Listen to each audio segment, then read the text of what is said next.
ইরানের এক গুলিতেই আমেরিকার 432 কোটি টাকার ড্রোন ধ্বংস। তাও আবার যেন তেন ড্রোন না, অত্যাধুনিক MQ-9 রিপার ড্রোন। ইরান দাবি করেছে আমেরিকার ওই ড্রোন ইরানের আকাশসীমা লঙ্ঘন করায় সেটা গুলি করে নামানো হয়েছে। এটা একদিকে ইরানের সামরিক সাফল্যের ইঙ্গিত দিচ্ছে, অন্যদিকে আমেরিকার সামরিক ব্যর্থতা ও ত্রুটি এবং একই সঙ্গে আর্থিক ক্ষতির বিষয়টি সামনে নিয়ে আসছে। ডোনাল্ড ট্রাম্প কি এরপরও দাবি করবেন যে আমেরিকাই সেরা? আপনাকে বুঝতে হবে দর্শক, MQ-9 রিপার কোনো সাধারণ ড্রোন নয়। এটি প্রায় 50,000 ফুট উঁচুতে উঠতে পারে। এতে অত্যন্ত উন্নত রাডার, জ্যামিং ও মিসাইল ঠেকানোর প্রযুক্তি থাকে। অথচ ইরান তাদের নিজস্ব প্রযুক্তিতে তৈরি কম খরচের খোরদাদ ও বাভার মিসাইল সিস্টেম ব্যবহার করে MQ-9 রিপার ড্রোনকে ট্র্যাক ও ধ্বংস করেছে। এর অর্থ হলো মার্কিন ও পশ্চিমা দেশের স্টেলথ বা অদৃশ্য প্রযুক্তির বিমানগুলোকে শনাক্ত ও ধ্বংস করার ক্ষমতা ইরানের রাডার ব্যবস্থা রয়েছে। খেয়াল করুন দর্শক, ইরান কেবল ড্রোনটি ধ্বংসই করেনি, বরং ড্রোনটির উপস্থিতি নিখুঁতভাবে মনিটর করেছে।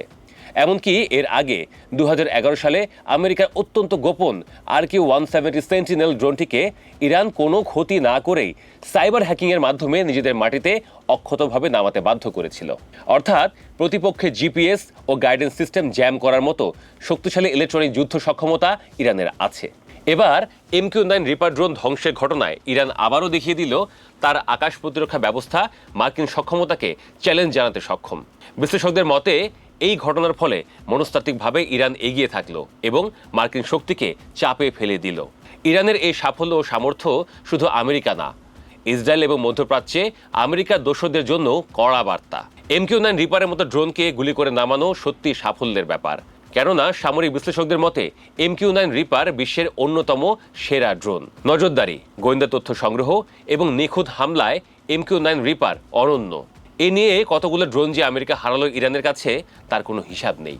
প্রিয় দর্শক, দ্য ওয়েব ওয়ার্ল্ডের মাধ্যমে আন্তর্জাতিক ঘটনাবলী খবরাখবর আমরা প্রতিদিন আপনাদের সামনে তুলে ধরি। আপনারা কমেন্ট ও রিয়েক্ট করে আমাদের সঙ্গে থাকুন। তো যেটা বলছিলাম, ইরান এমনি এমনি শক্তিশালী হয়নি, সে নিজের সামর্থ্য ও সক্ষমতায় ড্রোন ও মিসাইল বানিয়েছে।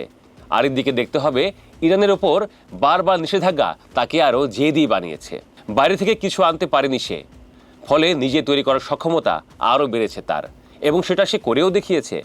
বিশেষ করে শাহেদ ড্রোন এবং ফাত্তার মতো অস্ত্র সারা দুনিয়াকে অবাক করে দিচ্ছে। সুতরাং ড্রোন ধ্বংসের পাশাপাশি ইরানের এই সামর্থ্যের কারণেই তারা মধ্যপ্রাচ্যে মার্কিন ও ইসরায়েলি রাডার নেটওয়ার্ককে ফাঁকি দিতে পারে।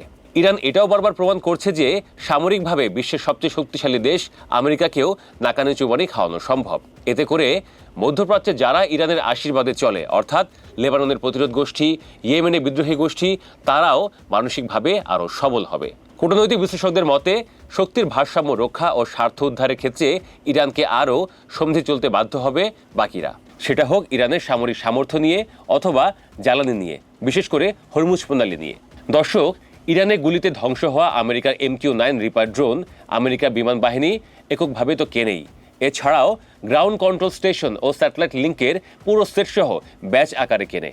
এর ফলে পুরো সিস্টেমের পেছনে বিপুল পরিমাণ ডলার ব্যয় হয়। MQ-9 রিপার ড্রোন একটি অত্যাধুনিক যুদ্ধাস্ত্র। এমনিতে একটি সাধারণ বা মৌলিক MQ-9 ড্রোনের মূল কাঠামোর উৎপাদন খরচ প্রায় 190 কোটি টাকা। যখন এই ড্রোনে অত্যাধুনিক সব প্রযুক্তি যোগ করা হয়, তখন একটি সম্পূর্ণ কার্যকরী ড্রোনের মূল্য দাঁড়ায় প্রায় 350 থেকে 432 কোটি টাকা। আর কিছু বিশেষ মিশনে যুক্ত করা হলে এসব ড্রোনের 791 কোটি টাকা পর্যন্ত দাম হতে পারে।